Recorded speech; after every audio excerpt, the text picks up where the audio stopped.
Isinailalim na rin sa state of calamity ang Ilocos Norte matapos wasakin ng super bagyong Julian ang ilang tulay, kalsada at mga puntod. Dang-dang pamilya ang inilikas. Yan at ibang pinsala ng bagyo sa Northern Luzon. Sa pagtutok na ito, live ni Jasmine Gabriel Galban ng GMA Regional TV. Jasmine? Mel, maghapon pa rin malakas ang buhos ng ulan sa ilang bayan dito sa probinsya ng Ilocos Norte. Sa ngayon, aabot na sa mahigit 17,000 families ang apektado ni Super Typhoon Julian sa probinsya. Hanggang kaninang umaga, malakas pa rin ang buhos ng ulan sa ilang bayan sa Ilocos Sur.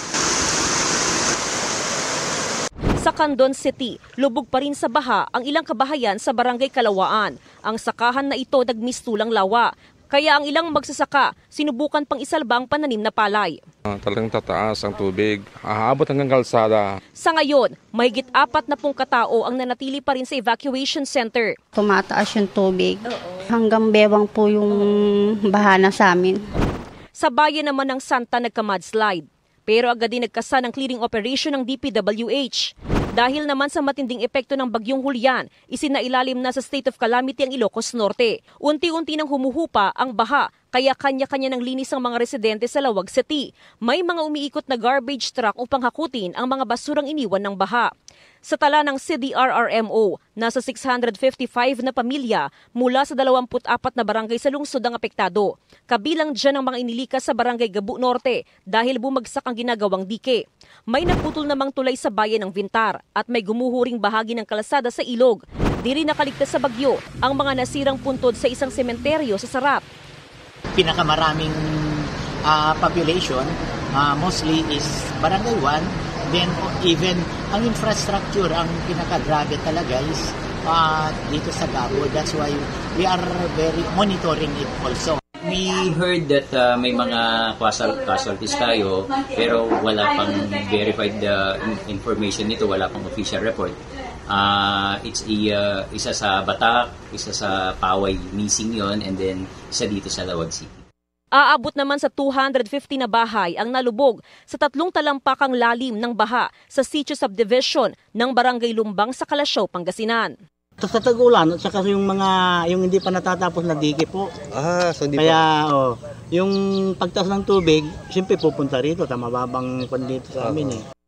Wala pang inililikas pero nakahanda naman daw ang relief goods. Kaninang umaga, umabot sa 6 feet ang antas ng Marusay River sa bayan, malapit na sa 8 feet na critical level.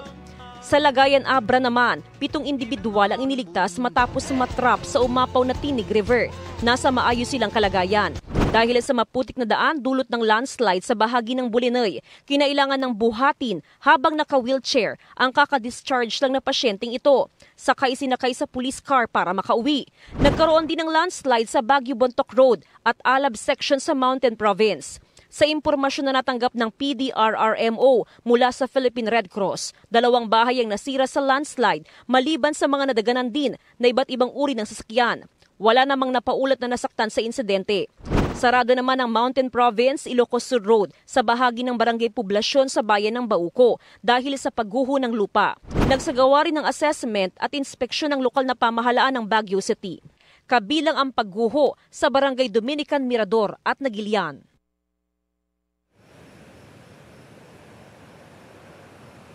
Mel, sa ngayon nasa 1,000 individuals ang nasa evacuation center. Hindi pa rin sila pinapayagan na makauwi dahil pa rin sa tuloy-tuloy na buhos ng ulan. Samantala as of 6 p.m., umabot na sa 85 million pesos yung damages sa agriculture pero inaasahang tataas pa yan kapag nakapag-submit na ng reports ang iba't ibang LGU sa probinsya ng Ilocos Norte. Mela? Jasmine, inaasahang papasok ulit sa loob ng Philippine Area of Responsibility ang Super Typhoon Julian. Ano bang nakita mo dyan ang mga ginagawa ng paghahanda ng mga taga-Northern Luzon? Jasmine?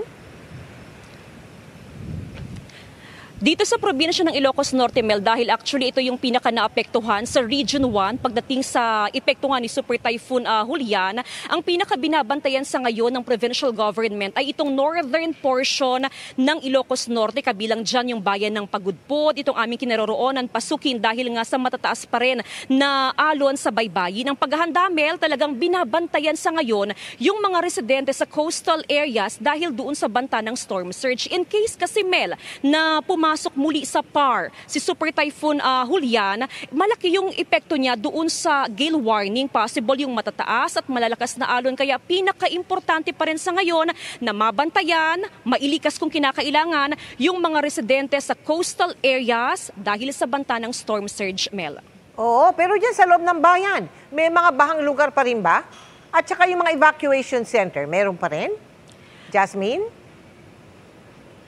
Yes, Mel. Oo. Mel, doon sa evacuation center, sa ngayon, meron pa rin mga evacuees. Actually, may mga bayan na okay naman na yung panahon, pero hindi pa rin pinapayagan nga na makauwi yung mga evacuee dahil may banta pa rin si Super Typhoon Julian. Doon naman sa mga flooded na areas, compared kahapon, marami ng lugar yung nag-subside, pero may mga portion na talagang mataas pa rin yung baha. Yung mga nadaanan namin kanina sa part ng Pasukin, may mga baha pa din, karamihan, Mel, mga palayan. Doon sa mga bahay, konti na lang, pero karamihan sa agriculture, lubog, Mel, yung mga palayan sa matinding baha, Mel. Maraming salamat sa iyo, Jasmine Gabriel Galban ng GMA Regional TV.